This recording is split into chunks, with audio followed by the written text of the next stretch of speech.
Okay, folks. Hey, folks, it's your buddy Mike Messier. It is Thursday morning, I believe. Merry morning to you.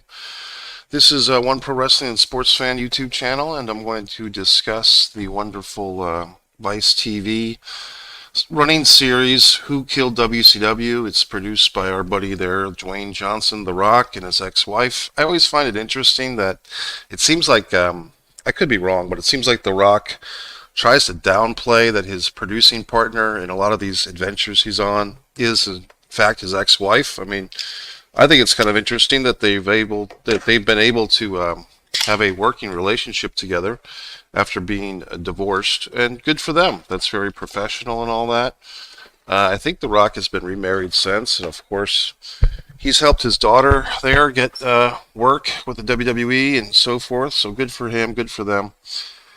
This show, is it good for us? I mean, here's my thoughts on it, folks, and you're welcome to chime in if you happen to be catching this in live time. Like I said, it's Thursday morning. Um, I feel like it's just cliff notes to stuff that we've already heard. You know, we've already seen. If you're a wrestling historian, a wrestling enthusiast, a wrestling aficionado, a wrestling fan, to any degree, you've heard this story before, and I mean, I can tell you the sources, and they do cite their sources. Guy Evans' book, Nitro, which I first heard about on Eric Bischoff's podcast, 83 Weeks. It is a good listen. I did listen to the whole audio book of Nitro at least one time, probably got into it a second time. And it's a very good listen, and Guy is on this TV series, Who Killed WCW. Um, Speaking of podcasts, if you listen to 83 Weeks with Bischoff, Vince Russo has got some good opinions and insights onto this whole tragedy that is the final days of WCW. Kevin Nash, of course, has some good insights. He's done his podcast. All this information's been out there. I mean, this series is really just kind of a highlight reel, or like I said, a Cliff Notes version of stuff we already know, stuff we've already heard. I would say that it's very well edited. It's very slick. It's very nice looking. But I do think it's non-essential viewing. I mean, I don't think you would have to watch this show as far as the first two parts of it anyway. And there's, I believe, six parts that are going to be out in fruition. This is non-essential viewing. This is nothing that you haven't heard before. If you really want to hear the details, do Guy Evans' book, or actually read the hard copy and listen to those podcasts I mentioned. But in short, you know, as far as Who Killed WCW, I think that the answer they're going to come up with, we could see it coming already, is that it was a multitude of factors.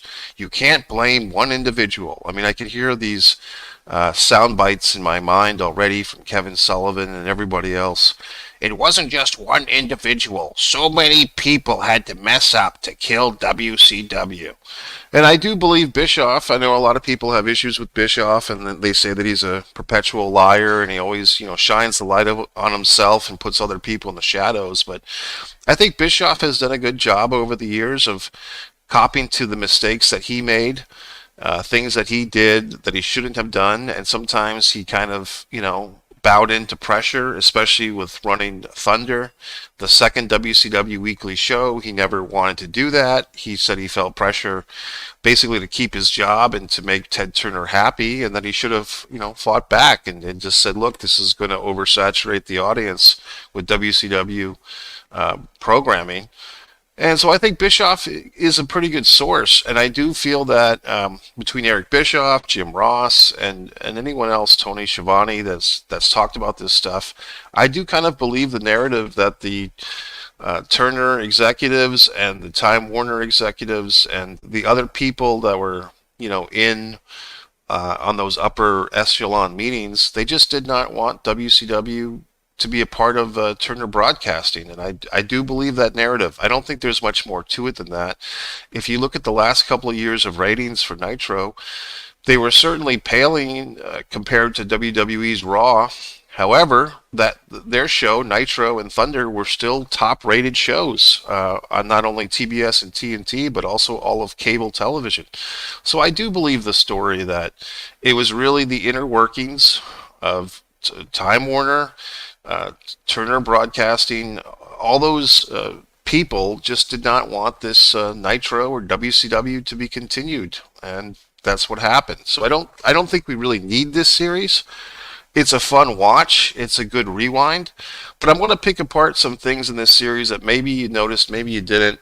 There's some things in this show that I find that in the interest of sound bites, in the interest of quick editing and telling as much of the story as they can in a very quick way, they are kind of doing the story not so much justice. And I'll give you some examples. There's a sound clip in episode 2 where Kevin Nash is talking about the writing of WCW and Thunder specifically.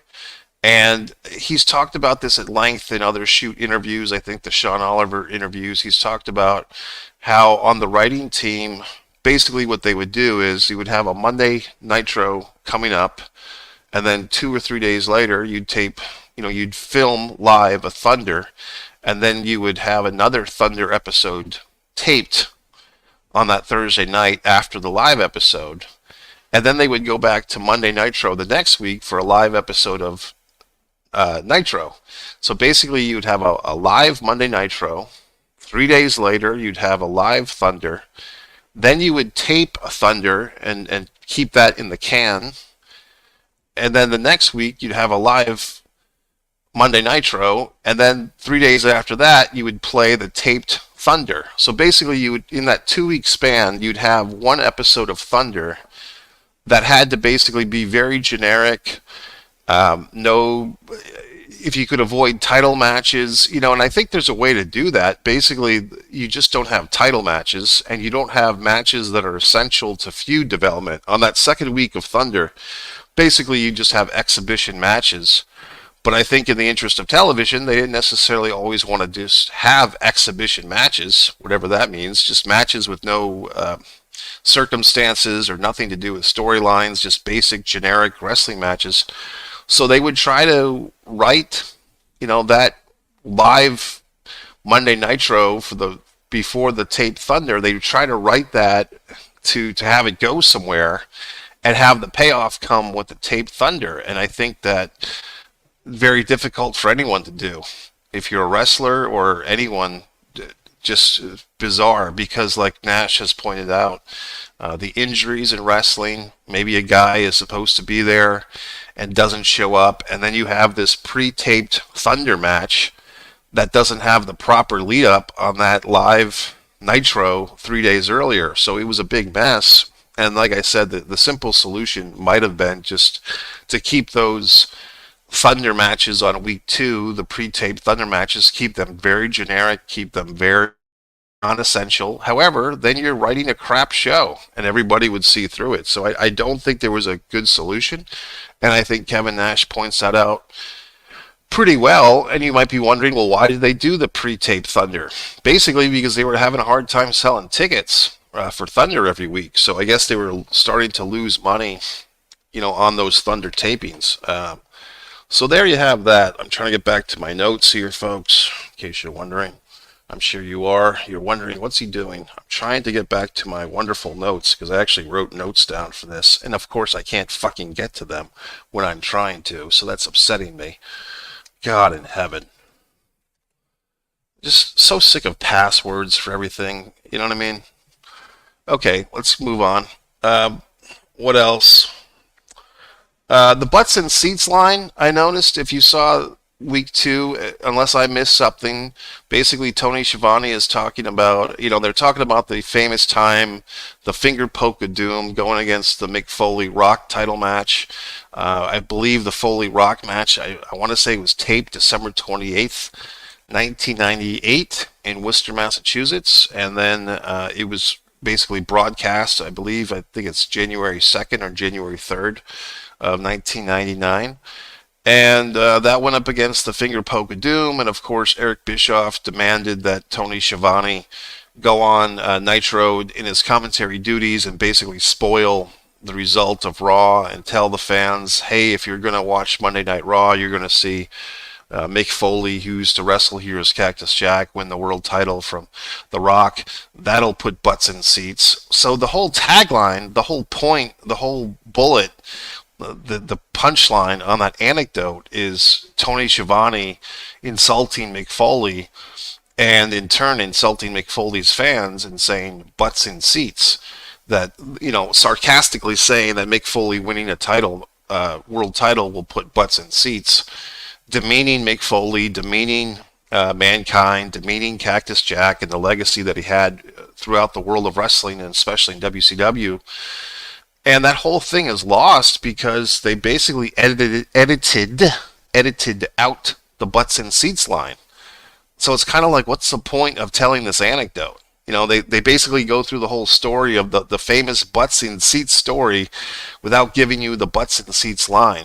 Now, some of this stuff, folks, it might seem like minuscule, but it's kind of like, if you're going to break out the hits, with this whole storytelling of what killed WCW, the butts in seats story without the actual butts in seats line, it's, who killed WCW, who killed WCW, who killed the documentary of WCW. I think what's kind of restraining this series is in the nature of trying to get all this story crammed into 6 45-minute episodes. They are sacrificing some of the nuances and some of the details, and in this case, really the whole point of that particular anecdote, which is butts and seats. Now, maybe I missed it. Maybe they did play the butts and seats line. I didn't hear it, and it seemed like even if they did say it, which I don't think they didn't emphasize it to my liking. So I don't get it. I mean, and I think there was some other things, I'm trying to remember exactly what, but I think there was some other examples from the first episode, which were like, you're not quite nailing, like you're not quite sticking the landing on whatever particular anecdote they're telling. Let's see what else here, folks. Yeah, I mean, this series to me is really feeling like just rehash. It's rehash for the smart marks like myself, like yourself. It's just more of the same things we already know. To give them credit, and I haven't even watched this full series, but I know for years and years, the WWE Network had that Monday Night Wars series, which I think if you wanted to watch that, you would probably get more out of that. But here's another hot take, folks. I think we've been lamenting as a collective, the wrestling fans, myself, yourself. We've been worried about this, WCW, Monday Night Wars. We've been thinking about it for too long. We're pushing 30 years now, guys. So, I think it's time we all get over it. It was a great time to be a wrestling fan. Most of the wrestling fans at this point probably weren't even alive for this stuff, or were too young to remember it, or it's at the very beginning of your wrestling memories. And it was a great time, but I think if you look at what's going on now, and I'm guilty of this myself, I'm not paying attention to everything these days, but stuff with NXT and TNA doing stuff together, Cody Rhodes, you have Swerve Strickland in AEW, you have, a bunch of stuff going on in the pro wrestling current day, that if people paid attention to that as much as we did to this 30-year-old Nitro stuff, you know what I mean? But there is a sweet spot there to give it credit, that Attitude Era. A lot of us would like to go back in time and live there forever. You know what I mean? Live in 1997 forever, or 1998. But the reality is, folks, Father Time is undefeated. We all get old. We all die. And, it's just not what it was. But I just don't know if we really needed this series, but here it is. We're watching it and we're analyzing it, and it's worth watching, but it's definitely flawed. And I do find with Vice, I do like Vice's shows. I do like how Vice does things, but they always seem to leave a little bit on the table. Like it's not like it's not a particularly tight show. It's not like I feel like saying 60 Minutes or something like that, where they cover all the bases, and it just feels like it's kind of thrown together sometimes, and that sometimes with shows on Vice, they don't always get the full story. They're very aware of getting things on the air quickly, and they're very aware of the quick editing, and as people are now with short attention spans, like keeping your attention with fast moving edits and sound bites. but I do feel like the truth sometimes gets sacrificed. So that's it, folks. So this is my response. This is my review. I think it's worth watching, but it's not essential viewing. I mean, out of 5 stars, I'd probably give parts 1 and 2, 3, mostly for the editing and the fun. There's some also other things in here, folks. I mean, the Bill Goldberg stuff on episode 2. I mean, I'm a very anti-Goldberg guy. I think every time Goldberg talks, he kind of just buries himself. He's just so self-centered. Never gave back to the business, never gave back to anybody. I mean, I do like the fact that he's done the charity work for kids and everything, but I think a lot of wrestlers do that and they don't put a parade in their own honor for doing that type of charity work. But I do think Goldberg, he just, he's like one of these athletes, one of these, shoot athletes, football players that never quite understood what he was doing with wrestling and just always thought it was like he actually deserved all these credentials. And if you really look at the physique of Goldberg, I mean, I think that's a part of what got him over was his look.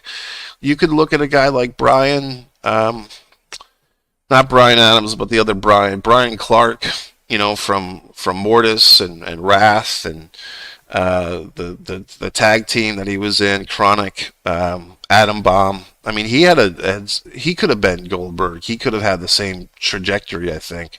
I don't think Goldberg was that good. I think it was everyone around Goldberg that made Goldberg look good. Kevin Nash had a similar physique. 10 years before Goldberg, the Road Warriors, Nikita Koloff. I mean, all these guys, not all of these guys, not every single wrestler was as intimidating or as physically imposing as Bill Goldberg, but I think enough guys were, I don't think Goldberg brought a lot to the table, and I didn't think that way then, and I don't think that way now. I mean, Nord the Barbarian, John Nord, I mean, the Warlord, so many guys. I just feel that Goldberg he has more respect for himself than he does for the business. He has more appreciation for himself than I have for his career, and I just don't get it. And the fact that the WWE trotted him out, not only in 2003, but they trotted him out, 5 or 6 years ago, 2018, 2019, and had him beat Kevin Owens and had him beat Brock Lesnar in 38 seconds. I mean, it's just absurd. And it's absurd that, some of the fans cheer this guy, and it's just shame on you. So that's it, folks. Those are my thoughts. If you have any questions or comments, you can leave them. But I've got plenty of nice. Yes, what a wonderful shirt. This shirt is available to the public on the Foreign Object Spreadshirt page. I think you can get that internationally. But if you have any comments on my comments, you can leave them or not. It's a free country. MikeMessier.com. Have a good Thursday, everybody.